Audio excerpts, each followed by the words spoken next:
Wala tayong mapapala dyan. Pag-usapan natin ito, mga kababayan. Robin Padilla nagmukha na namang engot sa Senado. Alam mo to si Robin, ilang beses na natin nakita, mga kababayan, ingot ka, ingot-ingotan talaga ito. May pagtanggol lang, mga kababayan, ang mga Duterte, gagawin ang lahat. Kahit mapahiya na itong si Robin. Hindi ata nag-iisip. Bakit, GP? Pakinggan muna natin, mga kababayan, yung kanya pong video na kung saan po ay nagrereklamo ito at doon sa plenaryo, umiiyak ang loko. Ito. Tungkol po kay dating Pangulo Rodrigo Roa Duterte. At gusto ko lamang din pong kunin po ang atensyon ng ating mga kasama na kami po kasi ay nangangamba. Kasi meron pong mga usap-usapan na yung dati pong senador na si Antonio Trillanes. Usap-usapan. Hindi na bet. Usap-usapan galing kay parang cheese miss. 'Di ba? Ay nagpunta daw po sa The Hague at ang pinaniniwalaan po ng karamihan ay siya po ay nagpunta mismo sa kulungan. Pinaniniwalaan ng karamihan na siya ay nagpunta sa kulungan. Mga kababayan, mga ka-GPnatic, senador ka ng lahat. Hindi mo pa rin naiintindihan bahagi ba ng konsular etong si Trillanes. Pumunta si Trillanes doon sa Dahig. Mga kababayan, ang katotohanan niyan, dahil alam naman natin, sino ba ang nagkaso dito kay Digong sa ICC? Ang una nagkaso dyan, nagfile ng case, is itong si Gary, Trejano ata yun, mga kababayan. Sorry kung mali ako, yung kasama niya sa, sa Magdalo, si Gary, tapos itong si Trillanes. Sila yung kauna-unahan na nag-file ng case dyan sa ICC kay Digong. So ngayon, kung nagpunta sila doon, hindi lang po si Trillanes. Nandun din si Katrina Conti, nandun din si Enzo Recto, nandun din yung mga sila Father Plaby, yung mga tao na tumutulong doon sa mga biktima ng extrajudicial killings. Pero wala sila, mga kababayan, 'di ba? Hindi sila pwedeng pumasok doon po sa sinasabi mong selda ni Digong. Kasi hindi naman sila konsular, hindi naman sila bahagi ng embahada ng Pilipinas dyan sa Netherlands. Ano ba yan? Nagsasalita ng walang kasiguraduhan. Kami po ay nababahala. Nababahala saan? Sa tigas na. Libog lang yan, Robin. Ni dating Pangulong Rodrigo Roa Alejano, Duterte. tama. Nais lang po na Gary Alejano. Thank you, Ma'am Leticia Fernando. Iba kasi naiisip ko, mga kababayan. Alam nyo yung, ang naiisip ko kasi, yung namatay na nagrarally na sumisigaw laban kay Aimee. Sounds like kasi yun eh. 'Di ba? Ano ba pangalan nun? Teka lang wait. Lalahanin ko nga.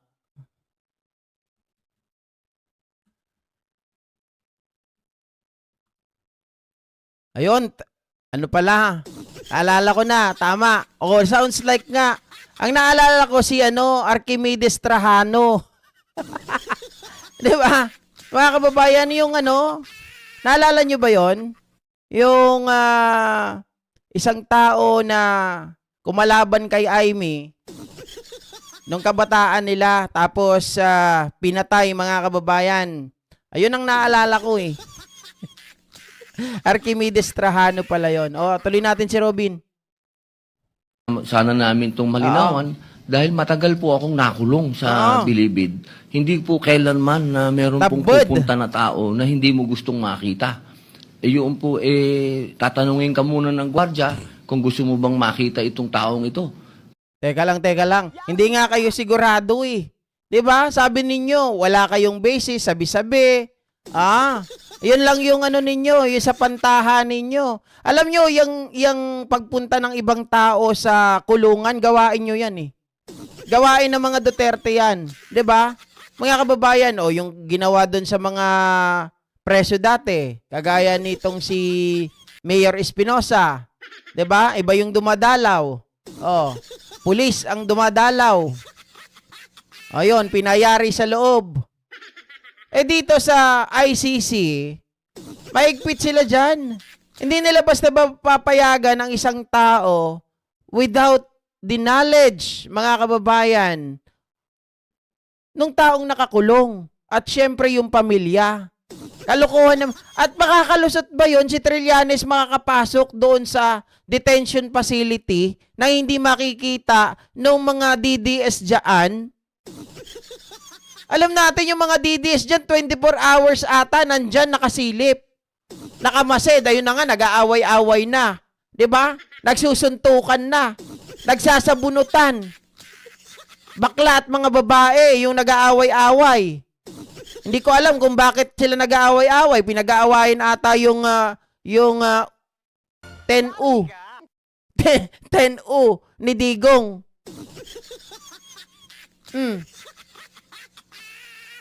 Marites Gamin ni Rockwe, isuti ammo ni Padilyat. Pero inyo mga kababayan, senador kayo. Hindi nyo man lang i-verify.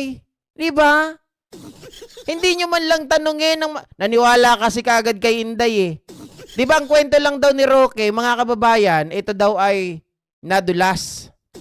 Nung si Inday na nagsalita sa media, nabagok na yung ulo. Kasi nga mga kababayan, gusto nilang palabasin na napapabayaan ng ICC. At the same time, ito ay hindi na kayang tumayo sa korte. Meron ng sakit na demensya. Yun lamang po, gusto lamang po naming malinawan kasi meron na pong matinding sakit si Tatay Digong. Sa kasalukuyan po, siya po ay meron ng tinatawag nating early signs of dementia. Ay, nako. May early signs of dementia daw, mga kababayan. At least yun. Nakuha niya yun dahil sa katandaan niya, di ba? Kung meron man. Pero yung mga biktima ng extrajudicial killings, wala nang dementia. Di ba? Hindi na nga nakikita ng kamag-anak eh. Pero na lang kung magpakita siguro kaluluwa. Di ba? Si Digong nakikita pa, nakakapagsalita pa eh. At saka hindi maniniwala ang ICC dyan. Bakit yung sabi ni Mrs. Zimmerman, okay daw si Digong at sabi daw na manahimik na, mag-rest na tayo pare-parehas. Ganon din ang sabi ni Isabel, yung anak ni Pulong. Bakit iba ata yung kinakanta nila, iba yung kinakanta nyo? Diba? Ano yun? Baka magkaibang digong ba yung kinakausap ni Sarah? Ibang digong din yung kinakausap ni Mama Elizabeth Zimmerman? Ibang digong din ba yung kausap nitong si Isabel Duterte? Kaya sana lang po, malinawan po namin to. Maraming salamat po, Ginoong Pangulo. Ito talaga si Robin, no? Ang daling mapaniwala. Mag-imbestiga muna kayo bagong umakngak dyan. Ang gusto nyo kasi, mga kababayan, biruin mo ang balita kasi wala daw po talagang tumatanggap na third party country dito kay Digong. Kasi pinapalabas nila, meron daw. Wala palang tumatanggap. Inikot na nga ni Sara lahat ng mga bansa na gusto niyang puntahan eh. 'Di ba? Kaya ngayon, ang gusto nila, pagbigyan daw, binabaliktad na ni Kaufman yung mga salaysay para kunwari pabor sa kanila na pumayag na ang Pilipinas sa interim release. Tapos biglang-bigla mga kababayan dalhin daw sa Davao. Isipin niyo to ha. Ang sabi doon sa interim release, kailangan parte ng Rome Statute or member ng Rome Statute yung pwedeng mag-ampon kay Digong. Bakit dito sa Pilipinas nyo gustong dalhin? Member pa ba tayo ng Rome Statute? Kayo ang nagsabi na hindi na tayo member tapos dito nyo dadalhin. 'Di ba? Sabi ni Sharito Sambrona, sa St. Peter kaya baka tanggapin. Sabi ni Mama Ros, alam naman pala niya na hindi basta-basta makakalapit. Ano nga pinag-aalala niya? Wala lang, mema lang. Masundan lang. Ma-second demonyo lang nila, second demotion. Yung pinagsasabi ni Sarah na ang tatay digong nila ay mahina na, may dementia na, nabagok, hindi na kayang alagaan ng ICC, ganun. 'Di ba? Yan kasi ang kanilang Oplan modus, Oplan na modus pa. 'Di ba? Yan ang kanilang plano, mga kababayan. Dinimanda ng nanay ni Trajano si Amy sa US Court noong 1986 sa kasong civil suit. Talo si Amy kaya tumakas siya papuntang Singapore noong 1989. Oo nga, pinagbayad ng ng milyones si Amy dyan, mga kababayan. Kaya lang, nagtataka nga ako, sabi dismiss yung kaso, pero bakit pinagbayad si Amy? Diba? Medyo magulo yan eh. Pero pinagbayad si Amy ng danyos. Magaling daw si Sarah, sabi ni Robin. Nag-eagle style daw, parang nilipad daw siya pag Ay, iba naman yan. Ma'am Imelda Perez. Merong ganyan? Baka chismis lang yan, ha? Baka mayari tayo dyan. Yes, drama lang nila ito, mga ka-GP Natics. Yung mga pinagsasabi ng mga ito. Lalong-lalo na yung kay Bongo. 'Di ba? May paano-ano pa.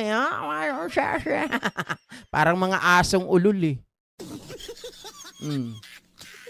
Nagtataka lang tayo. Si Robin walang pagbabago. Baka masabihan kanya ni Trillanes. Sabi pa nga ni Trillanes doon sa na abogado, oy, wag kayong mag-alala. Buhay pa siya. Nagtatrabaho lang yung abogado niya. Parang eto din yun, mga kababayan. Parang sinabihan niyan dati, di ba? Ano ba tong si Mr. Padilla? Parang hindi nagtatanda. Puro away ang gusto. Dito, parang mga kababayan, hindi nagre-research. Parang hindi nagmamatured. Diba makikinig ka doon basta-basta sa sinabi lang ni Sarah? Na wala man lang kayong basihan, wala man lang kayong corroborative evidence. Even the ICC, hindi man sinabi sa inyo na mayroong ganun. Ang sagot lang ng ICC, oy, teka lang, bago kami magpapasok ng tao dyan, ito ay pinagpapaalam namin sa detainee at sa pamilya. How come na may makakapasok na tao dyan na hindi nyo alam? Tapos gusto pa nilang gawing dahilan kaya daw nabagok dahil nakita si Trillanes. Sabi nyo hindi nakakaalala. 'Di ba? Sabi nyo hindi nakakaalala. Ba't nung nakita si Trillanes, sasabihin nyo nabagok? Ano yung kasinungalingan? Ma'am Jenny Ramos, 'di ba? Kung hindi nakakaalala yon, dapat hindi po niya makikilala si Trillanes na pumunta doon sa loob.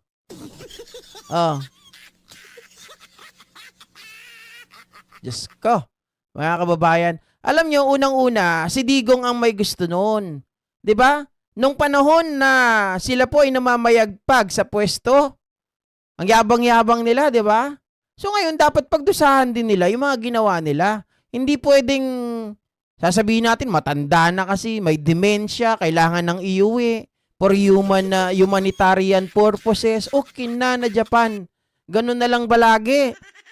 Pagkatapos nilang, mga kababayan, pagkatapos nilang magpakasasa, pagkatapos nilang tawag dito, lahat na lang gawin ang pwede nilang gawin, ang kagustuhan nila.